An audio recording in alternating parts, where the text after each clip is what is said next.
any inflection point that you felt was something, probably a random moment at home, something in school, or a compliment that you got that led you to starting your career in the music industry?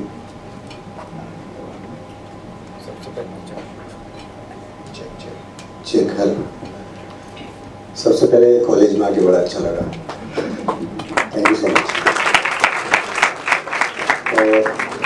Music की शुरुआत मेरी बिल्कुल भी गाना गाने से नहीं हुई है। मैं तबला ढोलक बजाता था, वो बचपन से बजा रहा हूँ मैं उसको। तो मतलब मैं म्यूज़िक पैदा होने से ही कर रहा हूँ सर। तो 2.5 साल की उम्र में मैंने पहला शो किया था 98 में, तबला प्ले किया था। That's crazy. At a tender age of 2.5 years. I think the next question would be, right, मतलब आपने Indian Idol भी जीता है and आपने worldwide perform करा है. Any learning that you would want to share with us that you felt during your journey is something that we would resonate with? मेरे को लगता है कि सीखने की जो इच्छा है ना वो कभी ख़त्म नहीं होनी चाहिए, चाहे उम्र होती रहे या फिर बड़े होते रहे, क्योंकि समंदर है तो समंदर में तैरा नहीं जा सकता है। मतलब बहुत ज़्यादा प्रैक्टिस करनी पड़ेगी, फिर भी नहीं तैर पाएंगे। तो इसी प्रकार लाइफ भी है, हमारा म्यूज़िक भी है। तो बहुत कुछ सीखा है मैंने, इतने पूरे वर्ल्ड में घूमा भी हूँ, अलग अलग प्रकार के लोगों को जानने का मौका मिलता है, अच्छी साउंड में गाने का मौका मिलता है। पर कोशिश यही करेंगे कि आगे और अच्छा करें और प्रैक्टिस करें, और प्रैक्टिस नहीं रुकनी चाहिए। Also, identity. If you could touch upon आपकी journey कैसी थी? Where did you start? And how did it pan out for you? If you could just touch upon that. Firstly, thank you so much. The first compliment is something that I really strive for. Somebody calling me like a strong artistic identity. I think that's what my vision has suddenly changed into. Earlier, I thought I would want to sing in films. I would want to be voice of Deepika. I would want to be voice of Kareena. But later, just as the independent scene moved up, I thought, no, I think I can make my own music. I think I can make my own songs. I think I can be the heroine of my own voice, and that is the vision that I carry right now. How I started off is I belong to a musical family, and my dadi, my baba, they own a musical school in Sitapur. That's a small town in Uttar Pradesh. And then we shifted to Lucknow. Papa thought both the sisters should get some nice education, so we shifted to Lucknow. And Didi was the first, my elder sister was the first one to appear on television. And that's how we know, okay, अगर music करना है तो शायद reality shows भी एक बहुत अच्छा तरीका है, एक पुश मिलेगा अच्छा। दीदी गई, दीदी टॉप 5 तक पहुंच गई। उसके बाद छोटी बहन का मौका आया, नेक्स्ट सीजन में मैं चली गई, and I also fortunately did nice in the show, and that's how our journey began.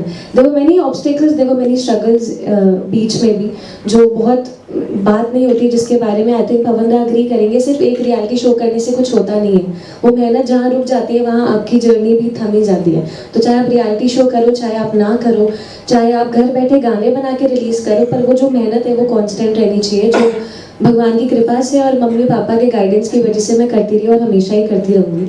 And आज यहाँ हूँ, and I am really looking forward to career हाँ, and I am very fortunate that I could collaborate with Ramesh Sohel and Pavanda for this beautiful song.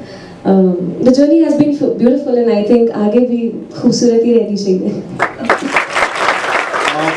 Which was few years back, मैं एक ऐसे ही song launch पे थी, और यार coincidentally college ही था, और वहाँ पे एक लड़का आया जो कि 6th क्लास में मुझे प्रपोज कर चुका था और वो लड़का उसी कॉलेज में था, और वो ऐसे ही सामने बैठा हुआ था, और फिर वो आया और बोला हेलो मैम, बिग फैन।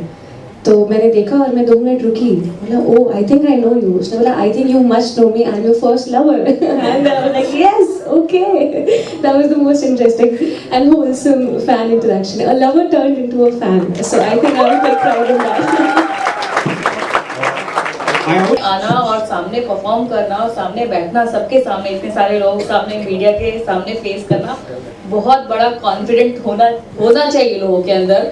तो मुझे देखने को मिल रहा है, और बैक स्टेज पे ऐसे पार्ट ऑफ कच्चा लेमन, तो ऑफ कोर्स बहुत प्राउड फीलिंग लगती है कि अरे हम किसी के साथ जुड़ रहे हैं, बहुत अच्छा फील हो रहा है।